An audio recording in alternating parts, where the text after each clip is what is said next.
लीजिए सुनते हैं एक छोटी सी कहानी। कोई अपना सा। अक्सर बेगानों से शहरों में, जहाँ हर कोई अजनबियों में कोई अपना ढूंढने की कोशिश करता है, शालिनी उसी राह में अपना दिल जला चुकी थी। अरसे बाद उसके जीवन में बाहर तो आई, मगर तभी स्थानांतरण के बाद जब हम नई जगह आए तो पिछली भूली भटकी कई बातें अक्सर याद आती। कुछ दिन तो नए घर में व्यवस्थित होने में ही लग गए और कुछ दिन पड़ोसियों से जान पहचान करने में। धीरे धीरे कई नए चेहरे सामने चले आए जिनसे हमें एक नया संबंध स्थापित करना था। मेरे पति बैंक में प्रबंधक है, जिस वजह से उनका पाला अधिकतर व्यापारी से ही पड़ता। अभी महीना भर ही हुआ था कि एक शाम हमारे घर में एक युवा दंपति आए और इतने स्नेह से मिले मानो बहुत पुरानी जान पहचान हो। नई जगह पर दिल लग गया ना भाभी जी। हमने तो कई बार सुनील जी से कहा कि आपको लेकर हमारे घर आए। आप आइए ना कभी, हमारे साथ भी थोड़ा समय गुजारिए।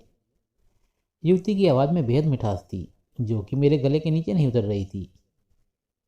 इतने प्यार से भाभी भाभी की रट तो कभी मेरे देवर ने भी नहीं लगाई थी। मेरे पति अभी बैंक से आए नहीं थे, सो मुझे ही औपचारिकता निभानी पड़ रही थी। नई जगह थी, सो सतर्कता भी आवश्यक थी। शायद उन्होंने मेरे चेहरे की असमंजसता पढ़ ली थी। युवक बोला, मुझे सुनील जी से कुछ विचार विमर्श करना था। बैंक में तो समय नहीं होता ना उनके पास, इसलिए सोचा घर पर ही क्यों ना मिलने। इसी बहाने आपके दर्शन भी हो जाएंगे। ओह, उनका से समझते ही मेरे चेहरे पर अनायास ही एक बनावटी मुस्कान चली आई। शीतल पे लेने जब मैं भीतर जाने लगी तो वह युवती भी साथ चली आई। मैं आपकी मदद करूं? मेरे चेहरे पर खींच उभर आई कि अपना काम हो तो लोग किस सीमा तक झुक जाते हैं। लगभग 4 साल पहले जब नए नए लुधियाना गए थे तब भी ऐसा ही हुआ था। मधु कैसे घुसी चली आई थी हमारी ज़िंदगी में। दोनों पति पत्नी कितने प्यार से मिले थे। मधु के पति केशव ने कहा था, भाभी जी आप आइए ना हमारे घर, मधु आपसे मिलकर बहुत खुश होगी। जी जरूर आएंगे। मैं कितनी खुश हुई थी, कोई अपना सा लगने वाला जो मिला था। परिवार सहित पहले वे लोग हमारे घर आए और उसके बाद हम उनके घर गए। मधु मुझसे जल्दी ही घुल मिल गई थी, जैसे पुरानी दोस्ती हो। ये साहब आपको कैसे जानते हैं? मैंने पति से पूछा। हमारे बैंक की ही एक पार्टी है, अपना व्यवसाय बढ़ाने के लिए बेचारा दौड़ धूप कर रहा है। बड़ी फैक्ट्री खोलने का विचार है।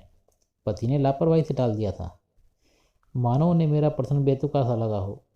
एक दिन मधु ऊन लाई और जिद करने लगी कि मैं उसके बेटे का स्वेटर बुन दूँ। काफ़ी मेहनत के बाद मैंने रंग बिरंगा स्वेटर बुना था। उसे देखकर मधु बहुत खुश हुई थी। भाभी बहुत सफाई है आपके हाथ में, आप एक स्वेटर अपने देवर का भी बुन देना। ये कह रहे थे इतना अच्छा स्वेटर तो उन्होंने आज तक नहीं देखा।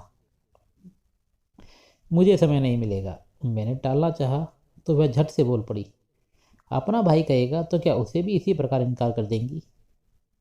मधु के स्वर का अपनापन मुझे भीतर तक पुलकित कर गया था। वह आगे बोली, माना कि हमें खून का रिश्ता नहीं है, फिर भी आपको अपनों से कम तो नहीं जाना। मुझे उनसे एलर्जी है, तभी तो आपसे कह रही हूँ। आखिर मुझे उसकी बात माननी पड़ी, लेकिन मेरे पति ने मुझे डांट दिया था। यह क्या समाज सेवा का काम शुरू कर दिया है? उसे ऊन से एलर्जी है तो पैसे देकर कहीं से भी बनवा ले। तुम अपनी जान क्यों जला रही हो? वे लोग हमसे कितना प्यार करते हैं, कुछ बना दिया तो क्या हुआ? और मेरे पति खींच कर चुप रह गए थे। हमारा आना जाना लगा रहता और हर बार वे लोग ढेर सारा प्यार जताते। धीरे धीरे उनका आना कम होने लगा। 2 महीने की छुट्टियों में हम अपने घर गए थे। जब वापस आए तब भी वे हमसे मिलने नहीं आए।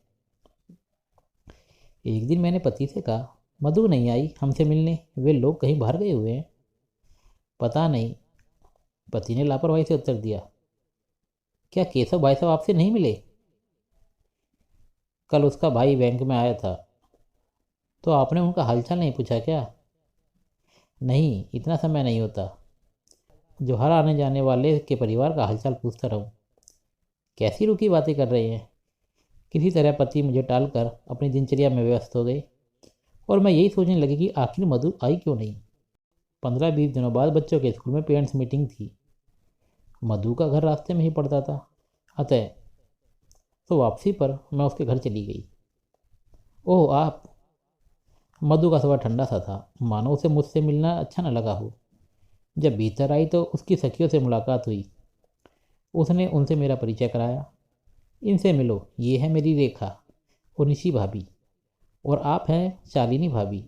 थोड़ी देर बाद 15-20 वर्ष का लड़का मेरे सामने शीतल पे रख गया। सोफे पर 4-5 फुट बिछाए हुए अपनी सखियों में व्यस्त रही। वे तीनों महंगे सूटों और गहनों के बारे में ही बातचीत करती रहीं। मैं एक तरफ अवांछित सी बैठी चुपचाप अपनी अवहेलना और उनकी गपशप सुनती व महसूस करती रही। शीतल पे के घूंट गले में अटक रहे थे। कितने स्नेह से मैं उनसे मिलने आई थी। बेगाना सा व्यवहार, आखिर क्यों? अच्छा, मैं चलूँ? मैं उठकर खड़ी हुई तो वहीं बैठे बैठे उसने हाथ हिला दिया। माफ़ करना शालिनी भाभी, मैं नीचे तक नहीं आ पाऊंगी। कोई बात नहीं, कहती हुई मैं चली आई थी। दिन भर बेहद उदास रही। रात को पति से बात की तो उन्होंने बताया उन्हें बैंक से 2 करोड़ रुपए का कर्ज मिल गया है। नई फैक्ट्री का काम जोरों से चल रहा है। भाई, मैं तो पहले ही जानता था उन्हें अपना काम कराना था, इसलिए चापलूसी करते आगे पीछे घूम रहे थे। लेकिन तुम तो उनसे भावनात्मक रिश्ता बांध बैठी। लेकिन अनायास में रो पड़ी, क्योंकि छली जो गई थी। किसी ने मेरे स्नेह को छला था। कई लोग अधिकारी के घर तक में घुस जाते हैं, जबकि काम तो अपनी गति से अपने समय पर ही होता है। कुछ लोग सोचते हैं अधिकारी से अच्छे संबंध हो तो काम जल्दी होता है, और केशव उन्हीं लोगों में से एक है, पति ने निष्कर्ष निकाला था। मैं मधु के व्यवहार पर हैरान रह गई थी कि कहाँ इतना अपनापन और कहाँ इतनी दूरी। उसके बाद वे लोग हमसे कभी नहीं मिले। मधु का वह दोगलम व्यवहार मन में कांटे की तरह छुपता है। कोई ज़्यादा झुककर भाभी जी कहता है तो स्वार्थ की बुआने लगती है। इसी कारण मैंने उस युवती को टाल दिया। फिर शीतल पे उनके सामने रख पंखा तेज कर दिया, क्योंकि गर्मी बहुत ज़्यादा थी। वे दोनों बार बार पसीना पहुँच रहे थे। चंद क्षणों के बाद उस युवक ने पूछा, सुनील जी कितने बजे तक आ जाते हैं? कोई निश्चित समय नहीं है। वैसे अच्छा होगा आप उनसे कार्यालय में ही मिलें। ऐसा है कि वे घर पर किसी से मिलना पसंद नहीं करते। जी, ऑफिस में उनके पास समय ही कहाँ होता है। इस विषय में मैं आपकी कोई भी मदद नहीं कर सकती। बेहतर होगा आप उनसे वहीं मिले। ढके छिपे शब्दों में ही सही, मैंने उन्हें फिर वह कहानी दोहराने से रोक दिया जिसकी टीस अक्सर मेरे मन में उठती रहती थी। वे दोनों अपना सा मुँह लेकर चले गए। उनके इस तरह उदास होकर जाने पर मुझे दुख हुआ, परंतु क्या करती। शाम को पति को जब सुनाया तो वे हंस पड़े। ऐसा कहने की क्या जरूरत थी? उनकी नई नई शादी हुई है, प्रेम विवाह किया है, दोनों के घर वालों ने कुछ नहीं दिया तो कर्ज लेकर कोई काम शुरू करना चाहता है। घर चला आया तो हमारा क्या ले गया? तुम प्यार से बात कर लेती तो कौन सा नुकसान हो जाता। लेकिन काम हो जाने के बाद तो ये मज़े से अपना पल्ला झटक लेंगे। झटक लें, हमारा क्या ले जाएंगे? देखो शालिनी, हम समाज से कटकर तो नहीं रह सकते। मैं बैंक अधिकारी हूँ, मुझसे तो वही लोग मिलेंगे जिन्हें मुझसे काम होगा। अब क्या हम किसी के साथ हंसे बोले भी नहीं? कोई आता है या बुलाता है तो इसमें कोई खराबी नहीं है। बस एक सीमा रेखा खींचनी चाहिए कि इसके पार नहीं जाना। भावनात्मक नाता बनाने की कोई ज़रूरत नहीं है। यूँ मिलो जैसे हजारे जानने वाले मिलते हैं। इतनी मीठी भी ना बनो कि कोई चट कर जाए, और इतनी कड़वी भी नहीं कि कोई थूक दे। मेरे पति ने व्यवहारिकता का पाठ पढ़ा दिया, जो मेरी समझ में तो आ गया, मगर भावुकता से भरा मन उसे शायद स्वीकार कर पाया अथवा नहीं, समझ नहीं पाई। एक शाम एक दंपति हमारे यहाँ आए। बातचीत के दौरान पत्नी ने कहा, अब आप कार क्यों नहीं ले लेते? कभी ज़रूरत ही महसूस नहीं हुई, जब लगेगा कार होनी चाहिए तब ले लेंगे।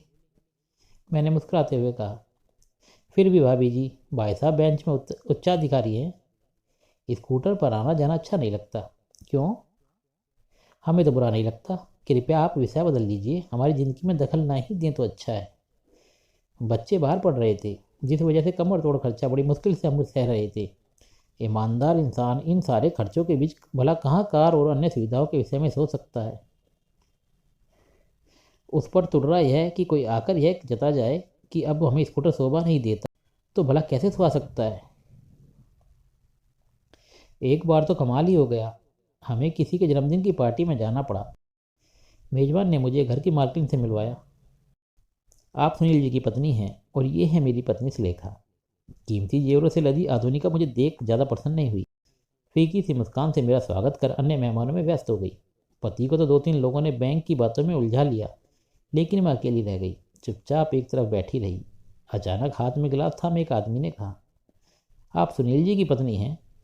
जी हाँ, मैंने उत्तर दिया। भाभी जी, आपसे एक बात करनी थी। जरा सुनील जी को समझाइए ना। पूरे 50,000 रुपये देने को तैयार हूँ। आप कहिए ना, मेरा काम हो जाएगा। अरे इतनी ईमानदारी से रोटी ही चलती है बस। आखिर वे कितना कमा लेते होंगे? यही 14-15 हज़ार। कितनी बार कहा है हमसे हाथ मिला ले।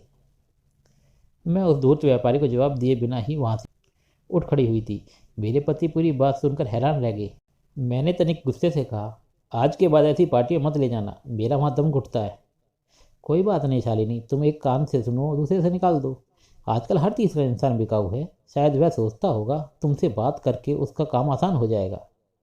मैं रो पड़ी थी। फिर कितने दिन सामान्य नहीं हो पाई थी। इसी बीच खाने का दावतनामा मिला तो मैंने तुनक कर कहा, मैं कहीं नहीं जाऊंगी। उन लोगों ने हम दोनों को खासतौर पर बुलाया है, छोटा सा काम शुरू किया है उसी खुशी में। मुझे किसी के काम से क्या लेना देना है, आप ही चले जाइए। ऐसा नहीं सोचते शालिनी, वे हमारा इतना मान करते हैं, सभी एक जैसे नहीं होते। पति ने बहुत जिद की, मगर मटक से मस न आई। वे अकेले ही चले गए। जब पति 2 घंटे बाद लौटे तो कोई साथ था। नमस्ते भाभी जी। एक नारी स्वर कानों में पड़ा। सामने एक युवा जोड़ा खड़ा था। ऐसा लगा इससे पहले कहीं इनसे मिल चुकी हूँ। आप हमारे घर नहीं आई, इसलिए सोचा हम ही आपसे मिल आए, महिला ने कहा। बैठिए।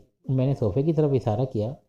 उसके हाथ में रंगदार कागज में कुछ लिपटा था, जिसे बढ़कर मेरे हाथों में देने लगी। मुझे लगा बिच्छू है उसमें, जो मुझे डस ही जाएगा। मैंने जरा तीखी आवाज़ में कहा, नहीं नहीं, यह सब हमारे यहाँ। यह मेरे बुटीक की पहली पोशाक है। हमारे माँ बाप ने तो हमें दुत्कार ही दिया था, लेकिन सुनील भाई साहब की कृपा से हमें कर्ज मिला और छोटा सा काम खोला। हमें आप लोगों का बहुत सहारा है। आप ही अब हमारे माँ बाप हैं। कृपया मेरी यह भेंट स्वीकार करें। कहते कहते वह रो पड़ी। मैं भौचक्की सी रह गई कि पत्थरों के इस शहर में कोई रो भी रहा है। कड़वाहट जिसे मैं पिछले कई सालों से ढो रही थी, क्षण भर में ही न जाने कहाँ लुप्त हो गई। भाभी जी, आप इसे स्वीकार कर लें, वरना इसका दिल टूट जाएगा। इस बार उसके पति ने बात संभाली। मैंने उसके हाथ से पैकेट लेकर खोला। उसमें गुलाबी रंग की कढ़ाई की हुई सफ़ेद साड़ी थी। आप घर नहीं आई, इसलिए हम स्वयं ही देने चले आए। आप इसे पहनेंगी न? हाँ हाँ, जरूर पहनूंगी। मगर इसकी कीमत कितनी है? वह तो हमने लगाई नहीं। आप पहन लेंगी तो कीमत अपने आप मिल जाएगी। नहीं नहीं, भला ऐसे कैसे? मेरा स्वर कड़वा होने लगा था। मैं कुछ और भी कहती, इससे पहले मेरे पति ने वह साड़ी लेकर मेज पर रख दी। हमें यह साड़ी पसंद है, शालिनी से अवश्य पहनेगी, और गुलाबी रंग तो इसे बहुत प्रिय है। उनके जाने के बाद मेरा क्रोध पति पर उतरा। आप ही बांध लेना इसे, मुझे नहीं पहनना इसे। अरे बाबा, 200-300 रुपये की साड़ी होगी, किसी बहाने कीमत चुका देंगे। तुम तो बिना वजह अड़ ही जाती हो। इतने प्यार से कोई कुछ दे तो दिल नहीं तोड़ना चाहिए। यह प्यार व्यार सब दिखावा है। आपसे कर्ज लिया है ना, उन्होंने उसी का बदला उतार रहे होंगे। 50,000 रुपये में न बिकने वाला क्या 200-300 रुपये की साड़ी में बिक जाएगा? पगली, मैंने दुनिया देखी है। प्यार की खुशबू की मुझे पहचान है। मैं निरुत्तर हो गई, परंतु मन में दबा हुआ विश्वास मुझे इस भाव में उबार नहीं पाया कि वास्तव में कोई बिना मतलब भी हमसे मिल सकता है। वह साड़ी अटैची में कहीं नीचे रख दी, ताकि न वह मुझे दिखाई दे और न ही मेरा जी जले। समय बीतता रहा और इसी बीच ढेर सारे कड़वे सत्य मेरे स्वभाव पर हावी होते रहे। बेरुखी और सभी को अविश्वास से देखना मेरी प्रकृति में शामिल नहीं था, मगर मेरे आसपास जो घट रहा था उसमें एक तल्खी सी हर समय मेरी जबान पर रहने लगी। मेरे भीतर और बाहर शीत युद्ध सा चलता रहा। भीतर का संवेदनशील मन बाहर के संवेदनहीन थपेड़ों से सदा ही हार जाता। धीरे धीरे मैं बीमार सी भी रहने लगी। वैसे कोई रोग नहीं था, मगर कुछ तो था जो दीमक की तरह चेतना को कचोट और चाट रहा था। एक सुबह जब मेरी आंख अस्पताल में खुली तो मैं हैरान रह गई। घबराए से पति पास बैठे थे। मैं हड़बड़ा कर उठने लगी, मगर शरीर ने साथ ही नहीं दिया। शालिनी, पति ने मेरा हाथ कसकर पकड़ लिया। अब कैसी हो? मुझे ग्लूकोज चढ़ाया जा रहा था। पति की बड़ी दाढ़ी बता रही थी कि उन्होंने 2-3 दिनों से हजामत नहीं बनाई। शालिनी, तुम्हें क्या हो गया था? पति ने हौले से पूछा। मैं खुद हैरान थी कि मुझे क्या हो गया है। बाद में पता चला कि 2 दिन पहले सुबह उठी थी, लेकिन उष्ण रक्तचाप से चकरा कर गिर पड़ी थी। बच्चों को तो नहीं बुला लिया? मैंने पति से पूछा। नहीं, उनके इम्तिहान है ना। अच्छा किया। सुनील जी, अब आप घर जाकर नहा धो लीजिए, हम भाभी जी के पास बैठेंगे। आप चिंता मत कीजिए, अब खतरे की कोई बात नहीं। किसी का स्वर कानों में पड़ा तो मेरी आंखें खुली। अरे भाभी जी को होश आ गया।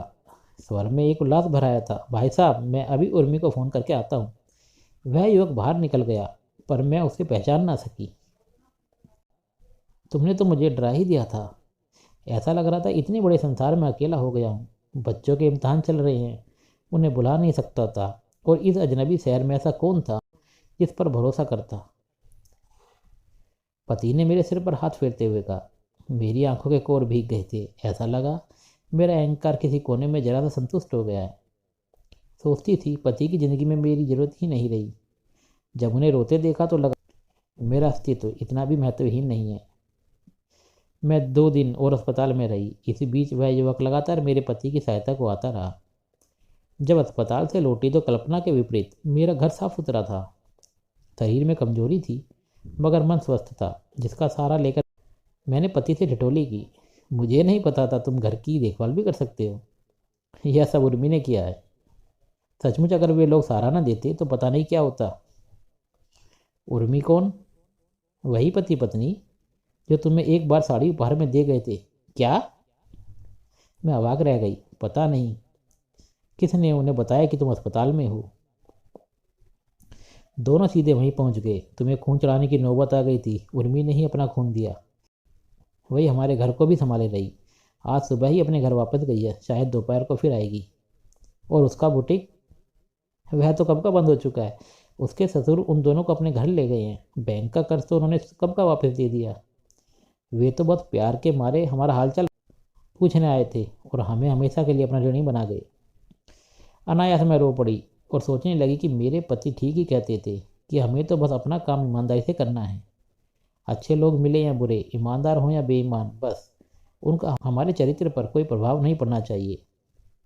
कुछ लोग हमें खरीदना चाहते हैं तो कुछ आदर देकर माँ बाप का दर्जा भी तो देते हैं। इस संसार में हर तरह के लोग हैं। फिर हम उनकी वजह से अपना स्वभाव क्यों बिगाड़ें, क्यों अपना मन भारी करें। तुम्हारे कपड़े निकाल देता हूँ, नहाओगी ना? पति के प्रश्न ने चौंका दिया। मैं वास्तव में नहा धोकर तरोताज़ा होना चाहती थी। मैंने अटैची से वही गुलाबी साड़ी निकाली जिसे पहले खोल कर भी नहीं देखा था। दोपहर को उर्मी हमारा दोपहर का भोजन लेकर आई। मैं समझ नहीं पा रही थी कैसे उसका स्वागत करूं।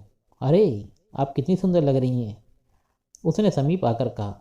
फिर थोड़ा रुक गई। संभवतः मेरा रूखा व्यवहार उसे याद आ गया होगा। मैं समझ नहीं पाई कि क्यों रो पड़ी।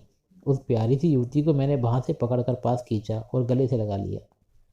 आपको दीदी कह सकती हूँ ना? उसने होले से पूछा। अवश्य, अब तो खून का रिश्ता भी है ना। मेरे मन से एक भारी बोझ उतर गया था। ऐसा लगा वास्तव में कोई अपना मिल गया। सैस ने मैंने उसका माथा चूम लिया। फिर उसने मुझे और मेरे पति को खाना परोसा। तुम्हारे ससुराल वाले कैसे हैं? मैंने धीरे से पूछा तो वह उदास सी हो गई। संसार में सबको सब कुछ तो नहीं मिल जाता ना दीदी। सास ससुर तो बहुत अच्छे हैं, परंतु मेरे माँ बाप आज तक नाराज है। मैं तरस जाती हूँ किसी ऐसे घर के लिए जिसे अपना मायका कह सकूँ। मैं हूँ ना। इसी घर को अपना मायका मान लो, मुझे बहुत प्रसन्नता होगी। सहसा उर्मी मेरी गोद में सिर रख कर रो पड़ी। मेरे पति पास खड़े मुस्कुरा रहे थे। उसके बाद उर्मी हमारी अपनी हो गई। उस घटना को 8 साल बीत गए हैं। हमारा स्थानांतरण 2 जगह और हुआ। फिर से अच्छे बुरे लोगों से पाला पड़ा, परंतु मेरा मन किसी से बंधा नहीं। उर्मी आज भी मेरी है, मेरी अपनी है। मैं अक्सर यह सोच कर स्नेह और प्रसन्नता से सराबोर हो जाती हूँ कि निकट संबंधियों के अलावा इस संसार में मेरा कोई अपना भी है। आप सुन रहे थे एक छोटी सी कहानी, कोई अपना सा। इस कहानी को सुनने के लिए धन्यवाद। हमें कमेंट करके बताएं कैसी लगी आपको ये कहानी। यदि आप लोगों के पास कोई सुझाव है तो कृपया साझा करें और किसी भी प्रश्न को पूछने के लिए स्वतंत्र महसूस करें। और हाँ, अगर आपको मेरी ये कहानी पसंद आई तो प्लीज़ लाइक, सब्सक्राइब और शेयर करना ना भूलें। एक बार फिर धन्यवाद।